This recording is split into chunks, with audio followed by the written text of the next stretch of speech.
ചിരട്ട കൂട്ടിയിട്ട പോലെയല്ല 10-3 പെണ്ണുങ്ങളുടെ മുല അരിഞ്ഞിട്ടത്. ആർട്ട് സ്പോർട്സ് ഒന്നുമില്ല, നായക നടന്മാരോ അവർക്കൊന്നും ഇല്ല. ഇത് കാലഘട്ടത്തിൻ്റെ യഥാർത്ഥ കഥ.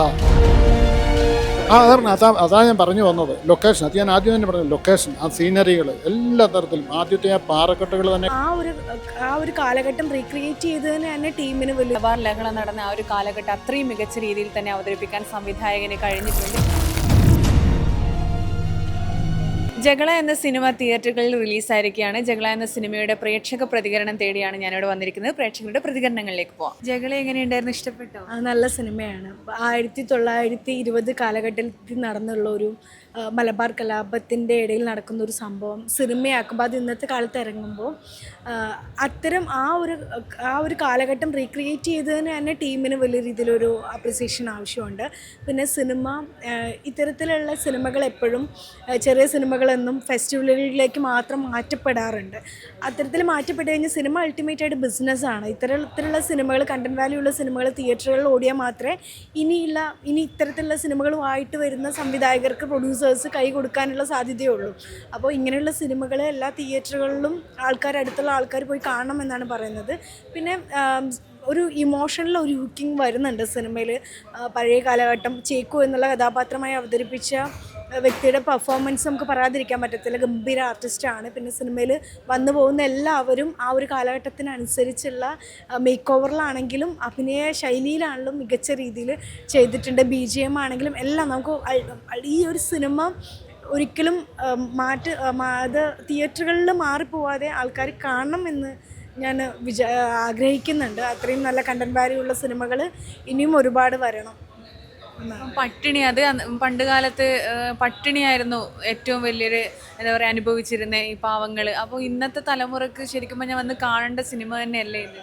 അൾട്ടിമേറ്റായിട്ട് വിശപ്പ് എന്നുള്ള ഒരു കാര്യം അത് ഇന്നും ഉണ്ട്. ഇന്നിപ്പോൾ സമരവും എല്ലാം കാര്യങ്ങളും നടക്കുമ്പോഴും ഇതിനിടയിൽ വളരെ സാധാരണമായി ജീവിച്ചു പോകുന്ന മനുഷ്യരെയാണ് ഇതെല്ലാം എഫക്റ്റ് ചെയ്യുന്നത്. ഇവിടെ യുദ്ധം നടന്നാലും സമരം നടന്നാലും അന്നന്ന ജീവിതം മുന്നോട്ട് കൊണ്ടുപോകുന്ന ആൾക്കാരുടെ ലൈഫ് മാത്രമാണ് സ്ട്രഗിൾ ആവുന്നത്.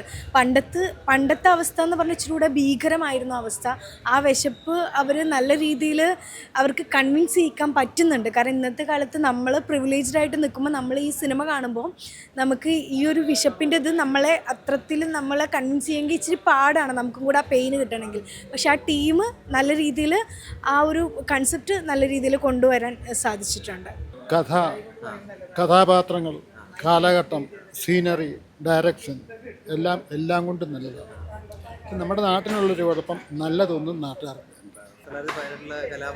അതായത് ആൾക്കാരെ സംബന്ധിച്ചും വേണ്ടതല്ല ഇതൊന്നും എന്നുള്ള ധാരണ നമ്മുടെ മലയാളികൾക്ക് പ്രത്യേകിച്ചു. കാരണം അവരുടെയൊക്കെ ചിന്താഗതി എന്ന് പറയുന്നത് വേറൊന്നാണ്.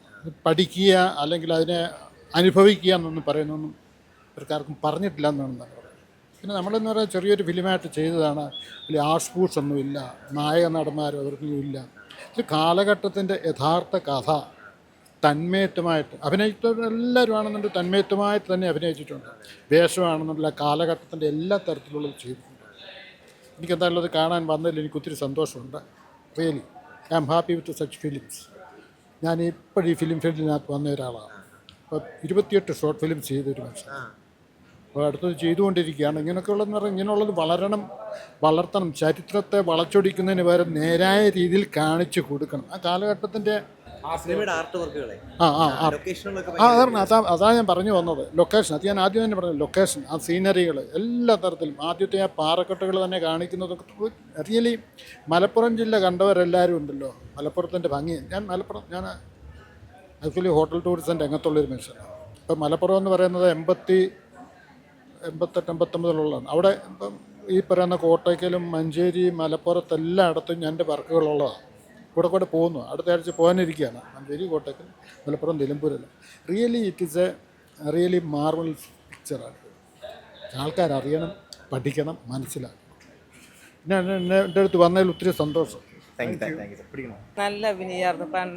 പണ്ടത്തെ ഒരു കാലഘട്ടത്തിൻ്റെ ഒരു കാര്യങ്ങളൊക്കെ അത് കലാഭിനയം അന്നത്തെ ഒരു ഇതായി. കാരണം ഞാൻ നന്നായി എൻജോയ് ചെയ്തു. അതിൽ തന്നെ ലയിച്ചിരിക്കുന്നത്. അന്ന് ഓരോ കാര്യങ്ങളും നമ്മൾക്ക് അറിഞ്ഞിരിക്കേണ്ട ഒരു കാര്യങ്ങളൊക്കെ ആയിരുന്നു. ഇതിന്റെ വില ഒരുപാട് അറിയുന്ന രീതിയിലാണ് അറിഞ്ഞിരിക്കണം. പണ്ട് കാലത്ത് നെല്ലൊക്കെ കുത്തി ഭക്ഷണമൊക്കെ ഇങ്ങനെ വെക്കുന്ന കാര്യങ്ങളൊക്കെ കാണിച്ചപ്പോൾ എനിക്ക് ഭയങ്കരമായിട്ട് ഇഷ്ടപ്പെട്ടു. ജകളെ എങ്ങനെയുണ്ടായിരുന്നു, കരയിപ്പിച്ചോ?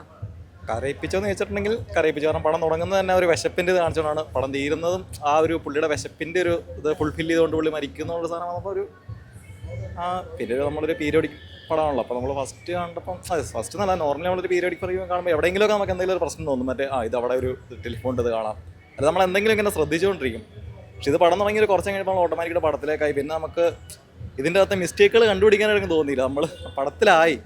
എനിക്ക് അങ്ങനത്തെ ഒരു ഫീലായിരുന്നു പടം കണ്ടപ്പോൾ. മൊത്തത്തിൽ മേക്കിംഗ് ഒക്കെ എങ്ങനെയുണ്ടായിരുന്നു? മൊത്തത്തിൽ മേക്കിംഗ് ഒക്കെ നല്ല രസമാണ്. ഞാൻ പറഞ്ഞത് ഇത് ഒരു ഒരു പീരിയോഡിക് ഫിലിം ആയതുകൊണ്ട് തന്നെ നമ്മളിങ്ങനെ കുറേ കാര്യങ്ങൾ ശ്രദ്ധിക്കും. സെറ്റും അങ്ങനത്തെ സാധനങ്ങളൊക്കെ ഭയങ്കര രസമുണ്ടായിരുന്നു. ജകള എന്ന സിനിമയ്ക്ക് നല്ല രീതിയിലുള്ള പ്രേക്ഷക പ്രതികരണമാണ് ലഭിച്ചുകൊണ്ടിരിക്കുന്നത്. മലബാർ കലാപത്തെ ആസ്പദമാക്കിയെടുത്ത ഈ ചിത്രം പുതുതലമുറയ്ക്ക് നല്ലൊരു അറിവ് പകരുന്നതാണ്. കാരണം സന്തോഷ് കീഴാറ്റൂർ നല്ല രീതിയിൽ തന്നെ ചിത്രം അവതരിപ്പിച്ചിട്ടുണ്ട്. ചേക്കു എന്ന കഥാപാത്രം എടുത്തു പറയേണ്ടതാണ്. മുരളീറാം എന്ന നടനാണ് ഇത് അവതരിപ്പിച്ചിരിക്കുന്നത്. വിശപ്പ് എത്രത്തോളം മനുഷ്യൻ്റെ എത്രയും വലിയൊരു വികാരമാണ് വിശപ്പ് എന്നുകൂടി ജകള പറഞ്ഞു വെക്കുന്നുണ്ട്. നല്ല പ്രേക്ഷക പ്രതികരണമാണ് നേടിക്കൊണ്ടിരിക്കുന്നത്. നല്ല രീതിയിലാണ് സിനിമ മേക്ക് ചെയ്തിരിക്കുന്നത്. പഴയ കാലഘട്ടം, മലബാർ ലഹള നടന്ന ആ ഒരു കാലഘട്ടം അത്രയും മികച്ച രീതിയിൽ തന്നെ അവതരിപ്പിക്കാൻ സംവിധായകന് കഴിഞ്ഞിട്ടുണ്ട്. എന്തൊക്കെയായാലും 200 രൂപ മുടക്കിയെത്തുന്ന പ്രേക്ഷകരെ ഒരിക്കലും നിരാശപ്പെടുത്തില്ല ഈ ചിത്രം.